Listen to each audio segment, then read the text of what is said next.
સુરતમાંથી કે જ્યાં પાલિકાએ 250 શાળાઓની તાળાબંધી કરી હોવાની વિગત છે। શાળાઓ પાસે બીયુ પરમિશન નહીં હોવાના કારણે કાર્યવાહી થઈ। પૂર્ણા, કતારગામ, લિંબાયત, વરાછા, અઠવા વિસ્તારમાં પણ શાળાઓ સીલ કરાઈ। હાઈકોર્ટની કડકાઈ બાદ પાલિકાએ કાર્યવાહી કરી। રાજકોટની અંદર જે રીતે આગની ઘટના બની હતી અને તેની અંદર અનેક લોકોના જે જીવ ગુમાવવાનો વારો આવ્યો હતો, ત્યારબાદ ગુજરાત સરકાર તરફથી તમામ તંત્રને જે એલર્ટ કરવામાં આવી હતી અને સૂચના આપવામાં આવી હતી કે અલગ અલગ શહેરો અને અલગ અલગ જિલ્લાઓની અંદર જે સ્કૂલો છે અથવા તો જે મોટા બિલ્ડિંગો છે તેમની ચેકિંગ કરવા માટેની જે સૂચના કરી હતી, તેની અંદર સુરતની વાત કરીએ તો સુરતની અંદર પણ મોટા પ્રમાણમાં જે સ્કૂલો છે ફાયર સેફટીના અભાવના કારણે જે સીલ મારવાની જે કામગીરી હતી તે ફાયર વિભાગ તરફથી કરવામાં આવી હતી।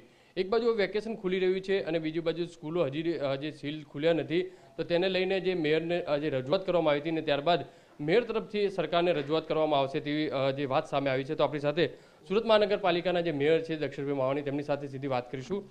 સાહેબ, શું આખી ઘટના છે અને કઈ રીતની રજૂઆત? ગઈકાલે શાળા સંચાલકો, રેસ્ટોરન્ટો, વિવિધ એસોસિએશનો કાલે રૂબરૂ મળવા આવ્યા હતા અને બીયુસી અને ફાયરની એનઓસી ઘણી જગ્યાએ નથી, એટલે સુરત મહાનગરપાલિકાએ રાજકોટની ઘટના પછી ઘણી જગ્યાએ સીલ માર્યા છે। તે લોકોને એક જ રજૂઆત હતી કે અમને જો થોડોક ટાઈમ મળે તો અમે બધું ફૂલફિલ કરી નાખશું। શાળા સંચાલકો મંડળની બી એવી જ રજૂઆત છે કે અમને જો થોડોક ટાઈમ મળે તો અમે લોકો એનું 1-2 મહિનામાં ફૂલફિલ કરીને શાળા સત્ર પણ વિદ્યાર્થીઓનું ભણતર પણ ન અટવાય તે માટેની રજૂઆત હતી।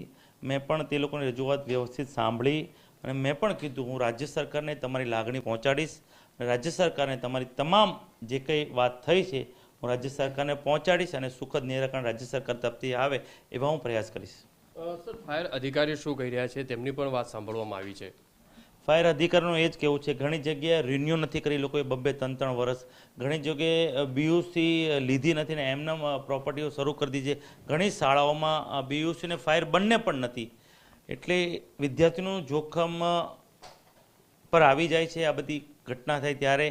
એટલે ફાયર એનઓસી અત્યારે તમામ સુરત મહાનગરપાલિકાના કમિશનરશ્રીએ તમામ એવી જેવી પ્રોપર્ટી બધી સીલ મારી દીધી છે અને હાઈકોર્ટનું પણ ગઈકાલે જે 13 તારીખ પડી છે, એટલે તમામ એસોસિએશનનું એ જ કહેવું છે કે અમારા ધંધા બધા અટવાઈ રહ્યા છે અને શાળા સંચાલકો પોતાના વિદ્યાર્થીઓનું ભણતર ન બગડે તે માટેની લોકોની રજૂઆત હતી। તે લોકોની રજૂઆત મેં સાંભળી અને રાજ્ય સરકારમાં તમારી જે કંઈ લાગણી છે હું પહોંચાડીશ એવી લોકોને હૈયાધરપ આપી।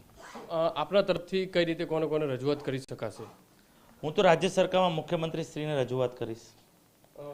સાહેબ, એક બાજુ જે કોમ્પ્લેક્સો સીલ મારવામાં આવે છે તો કેટલાક લોકોના રોજગાર પણ બંધ થઈ ગયા છે અત્યારે, નાના લોકોને, તો તેમને કોઈ ટેમ્પરરી નિરાકરણ થાય તે માટે?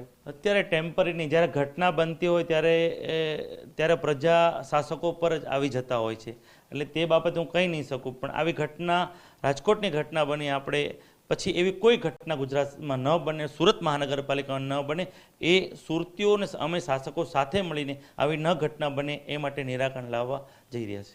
જે રીતે આ મેયર તે કહી રહ્યા છે કે મુખ્યમંત્રીને પત્ર લખી અને આ બાબતે રજૂઆત કરવામાં આવશે, કારણ કે જે એક બાજુ વેકેશન જે ખુલી રહ્યું છે અને વિદ્યાર્થીઓને અગવડ ન પડે અને સાથે વિદ્યાર્થીઓનું જે જોખમ છે તે ભવિષ્ય છે તે જે જોખમાયની તે તમામ બાબતોને ધ્યાનમાં રાખીને સરકારશ્રીને રજૂઆત કરવામાં આવશે। કેમેરામેન સંજય ચંદેલ સાથે બલદુ સુથાર, TV9 સુરત।